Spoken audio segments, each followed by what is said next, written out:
Hi friends, ఈరోజు మనం మన దేశంలో పుణ్యనదులు అయిన గంగా, యమున, సరస్వతి కలిసిన త్రివేణి సంగమం ప్రయాగ్రాజ్ సందర్శిద్దాం. ప్రయాగ్రాజ్ కాశీ నుండి 120 కిలోమీటర్స్లో ఉంటుంది. కాశీ యాత్ర చేసిన వాళ్ళు ప్రయాగ్రాజ్ కూడా చూడవచ్చు. మన ఛానల్లో కాశీ యాత్ర కోసం కొన్ని వీడియోస్ ఉన్నాయి. ఇంట్రెస్ట్ ఉన్న వాళ్ళు ఒకసారి మన ఛానల్లోకి వెళ్ళి చెక్ చేయండి. ప్రయాగ్రాజ్ ఒక యాత్రే కాదు, భారతదేశంలో అతి పురాతనమైన నగరం. ప్రయాగ్ అంటే సంగమం అని అర్థం. ప్రయాగ్రాజ్ అంటే సంగమాలకి రాజు అని అర్థం. మన దేశంలో ఎన్నో త్రివేణి సంగమాలు ఉన్నాయి, కానీ మన దేశంలో ప్రధాన పుణ్యనదులైన గంగా, యమున, సరస్వతి సంగమ ప్రదేశం ఇది. అందుకే దీనిని అన్ని సంగమాలలోకెల్లా ప్రధానమైనదని ప్రయాగ్రాజ్ చెబుతారు. సృష్టికర్త అయిన బ్రహ్మ ఈ ప్రపంచాన్ని సృష్టించిన తరువాత మొట్టమొదటి యాగాన్ని ప్రయాగ్రాజ్లోనే చేశారని హిందువుల నమ్మకం. హిందూ మతంలో ప్రయాగ్రాజ్కు చాలా ఉన్నతి స్థానం ఉంది. ఎందుకంటే ప్రతి 12 ఏళ్ళకు ఒకసారి ఈ త్రివేణి సంగమంలో కుంభమేళా జరుగుతుంది. ప్రపంచంలో నలుమూలల నుండి లక్షలాది భక్తులు ఈ కుంభమేళాలో పాల్గొంటారు. 1583లో ప్రయాగ్రాజ్ని అక్బర్ అలహాబాద్గా మార్చారు. ఈ మధ్య కాలంలో మరలా అలహాబాద్ని ప్రయాగ్రాజ్గా పేరు మార్చారు.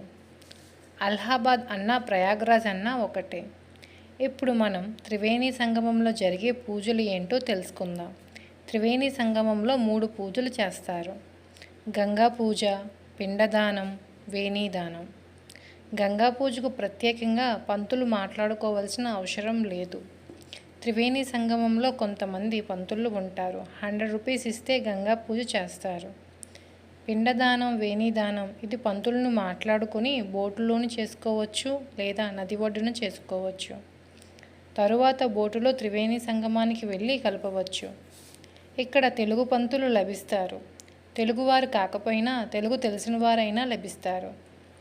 పిండదానానికి అయినా వేణిదానానికి అయినా వస్తువులు అన్నీ వాళ్ళే తీసుకొని వస్తారు. మరో ముఖ్యమైన విషయం ఏమిటంటే పిండదానం చేసిన వాళ్ళు వేణీదానం చేయకూడదు. కావాలి అంటే తరువాత వచ్చినప్పుడు చేసుకోవచ్చు. ఈ వేణీదానం కేవలం ప్రయాగ్రాజ్లో మాత్రమే చేస్తారు. మన దేశంలో ఏ ఇతర ఆలయాలలో, పుణ్యనదులలో చేయరు. అది కాకుండా లైఫ్లో ఒకేసారి చేస్తారట. ఒకసారి వేణుదానం చేసిన తరువాత జీవితంలో ఇంకా చేయనవసరం లేదంట. వేణి అనగా జడ అని అర్థం. ఆడవారి జడను 3 పాయలుగా అల్లినట్లు జడ వేస్తారు. ఇక్కడ 3 నదులు అనగా గంగా, యమున, సరస్వతి స్త్రీ జడవలే అల్లుకొని ప్రవహిస్తాయి అని ప్రతీక. ఇక్కడ భార్యాభర్తలు మరొకసారి వివాహ వేడుకలు జరుపుకుంటారు. ఈ కార్యక్రమంలో భాగంగా తాళి కట్టుకోవడం, దండలు మార్చుకోవడం మొదలైన పెళ్లితంతు మొత్తం జరిపిస్తారు. పూజ అనంతరం భార్య తల నుండి కొన్ని వెంట్రుకలు కొసభాగం కత్తిరించి సంగమంలో కలుపుతారు. ఇక్కడ ప్రత్యేకత ఏమిటంటే ఆ వెంట్రుకలను గంగమ్మ తనలో కలిపేసుకుంటుంది. ఈ వేణి పూజ వలన వచ్చే ఫలం ఏమిటంటే స్త్రీ తన జీవితంలో వచ్చే 3 దోషాలు తొలగిపోతాయి. ఇందులో మొదటి దోషాన్ని తండ్రి పెళ్లిలో కన్యాదానంతో తీరుస్తారు. మిగిలిన 2 దోషాలను ఈ వేణి పూజ ద్వారా భర్త మాత్రమే తీర్చగలడు. అంతేకాకుండా రాబోయే 7 జన్మలకు ఇదే భర్తను పొందడంతో పాటు భర్త యొక్క ఆరోగ్యాలు వృద్ధి చెందుతాయి అని పురాణ ఇతిహాసాలు తెలియజేస్తున్నాయి. ఇటువంటి ప్రత్యేకమైన పూజ కేవలం త్రివేణి సంగమంలో మాత్రమే జరుపుతారు. మనం పూజలన్నీ చేసుకుని త్రివేణి సంగమంలో స్నానం చేసే వరకు బోట్ వాళ్ళు వెయిట్ చేస్తారు. మనం ప్రైవేట్ బోట్ మాట్లాడుకుంటే 1000 రూపీస్ వరకు ఛార్జ్ చేస్తారు. యమునా నది నీరు ముదురు ఆకుపచ్చ రంగులో ఉంటుంది. గంగా నది నీరు మట్టి రంగులో ఉంటుంది.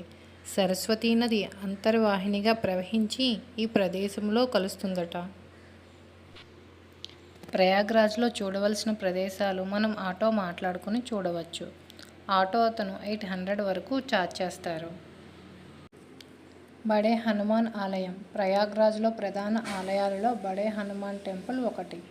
ఈ ఆలయాన్ని 1787లో నిర్మించారు.